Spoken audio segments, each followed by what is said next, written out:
तो आज मैं आप सबके साथ शेयर करने जा रही हूँ निहायत कम खर्च में बनने वाला मोज़रेला चीज़, तारदार चीज़ जो कि पिज़्ज़ा में इस्तेमाल किया जाता है। तो आज हम इसे घर में बनाना सीखेंगे। इस वीडियो को आपने कंप्लीट मुकम्मल तौर पे देखना है ताकि आपको सही से समझ आ सके कि आपने घर में मोज़रेला चीज़ कैसे बनाना है। तो इसके लिए जो मेरे पास अज्जा हैं वो कुछ इस तरह से हैं। 1 लीटर मैंने फुल क्रीम मिल्क लिया है। आप डब्बे वाला दूध कतई इस्तेमाल नहीं करेंगे और ना ही आप उबला हुआ दूध इस्तेमाल करेंगे। मोज़रेला चीज़ बनाने के लिए कच्चा दूध इस्तेमाल होता है जो कि फुल क्रीम मिल्क होता है। इसके साथ जाएगा यहाँ पे हाफ कप विनेगर, नॉर्मल सिरका जो कि हर घर में मौजूद होता है। दूध और सिरका ये वो चीज़ें हैं जो नॉर्मल डेली लाइफ में इजीली किचन में मौजूद होती हैं।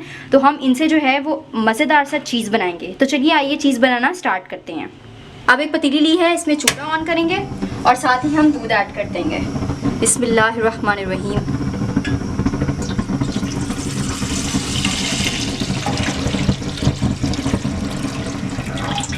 चूल्हा ऑन कर दिया हुआ हमने और अब हमने जो है मीडियम फ्लेम रखना है, हाई नहीं करना, ठीक है।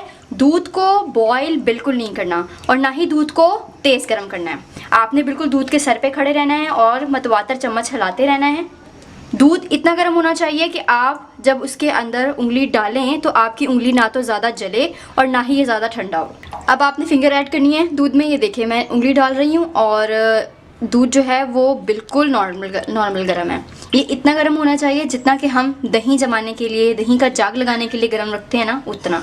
बस इससे ज़्यादा गर्म ना हो। अगर इससे ज़्यादा गर्म होगा तो आपका मोज़रेला चीज़ बिल्कुल सही नहीं बनेगा। तो ये देखें बिल्कुल नॉर्मल गर्म है। तो अब हम इसे चूल्हे से उतार लेते हैं। अब हम इसके अंदर ऐड करेंगे सिरका। बिस्मिल्लाहिर्रहमानिर्रहीम। हाफ कप सिरका लिया था और आपने हल्के हाथों से इसे हिलाना है, हल्के हाथों से। आपने बिल्कुल भी चम्मच को ज़्यादा मूव नहीं करना, ठीक है। हल्के हाथों से आप इसे हिलाएंगे और आप ये देखिए माशाल्लाह अभी सिरका डाला ही है और हमने हल्का हल्का चम्मच हिलाना शुरू किया है और जो चीज़ है वो बनना शुरू हो गया हुआ है। अल्हम्दुलिल्लाह सुम्मा अल्हम्दुलिल्लाह। आप देख सकते हैं आपके सामने ही मैंने सिरका ऐड किया है और ऐड करते साथ ही जो पनीर है वो कितना अच्छा, कितना ज़बरदस्त से इकट्ठा हो गया है। मैं आपको दिखाती हूँ, आप ये देख सकते हैं कितना ज़बरदस्त सा। और मुझे इस पनीर को बिल्कुल भी इकट्ठा करने की ज़रूरत नहीं पड़ी। मैंने आपके सामने हल्के हाथों से बस चम्मच हिलाया और ये पनीर जो है मेरे सामने बिल्कुल खुद ब खुद एक बंडल सा बन गया। ये देखें सुभान अल्लाह।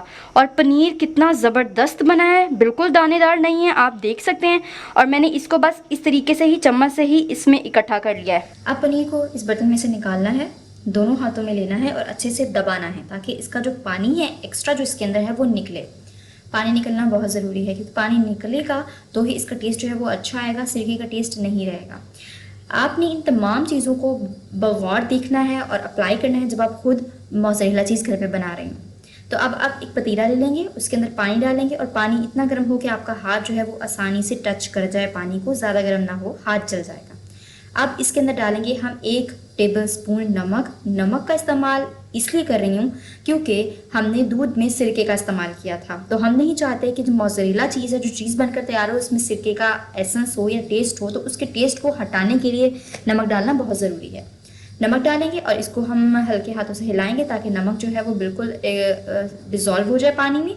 अब नमक जो है वो डिज़ोल्व हो चुका है, पानी हमारा नीम गर्म है जिसको हम टच कर सकते हैं। तो अब इसके अंदर मैं डालूंगी वो टिक्की जो कि मैंने अभी जो है ताज़ा बनाई है चीज़ की। स्पैचुला की मदद से इसे आप इस तरीके से प्रेस करेंगे। अभी तो आप इसे स्पैचुला की मदद से प्रेस करें ताकि इसके अंदर जो पानी है वो निकले और पानी का कलर जो है वो चेंज होना शुरू हो गया है। तो अब आप क्या करें, अब आप हाथ की मदद से इसे इस तरह से दबा कर इसका जो एक्स्ट्रा पानी है वो निकालें। आप गौर करें तो जो मैं पानी हाथ से दबाकर निकाल रही हूँ तो वो कितना प्योर वाइट निकल रहा है। इट्स मीन कि इसके अंदर पानी मौजूद है। तो अगर आपको लगे कि पानी मौजूद है तो आप दोबारा से इसको इसी पानी में डिप करें, अच्छे से हाथ से इसको मसलें ताकि इसका जो एक्स्ट्रा पानी है वो निकल आए। पानी मौजूद नहीं होना चाहिए। अब आप इसे कटोरी या फिर बर्तन में रखें, इतनी देर में फ्रिज के लिए रखें ताकि ये सख्त हो जाए। तो अब ये सख्त होने के लिए फ्रिज में रख रही हूँ मैं। और मैं रिकॉर्ड कर रही थी लेकिन जब मैंने देखा तो रिकॉर्डिंग का बटन ऑन नहीं था। 2 घंटे के बाद मैंने चीज़ को निकाल लिया था, चीज़ अच्छे से सख्त हो गया था। मैंने एक ब्रेड का पीस लिया और उसके अंदर मैंने चीज़ को इस तरह स्प्रेड किया, उसके ऊपर एक और ब्रेड का पीस रखा और इसे टोस्ट कर लिया। तो टोस्ट करने के बाद जब मैंने इसे देखा तो आपके सामने रिजल्ट है। आप इस वीडियो को लाइक कीजिएगा, ज़रूर अप्लाई कीजिएगा, अच्छी लगे तो ज़रूर बताइएगा। मिलती हूँ आपसे एक नई वीडियो में, अपना ख्याल रखिएगा। अल्लाह हाफ़िज़।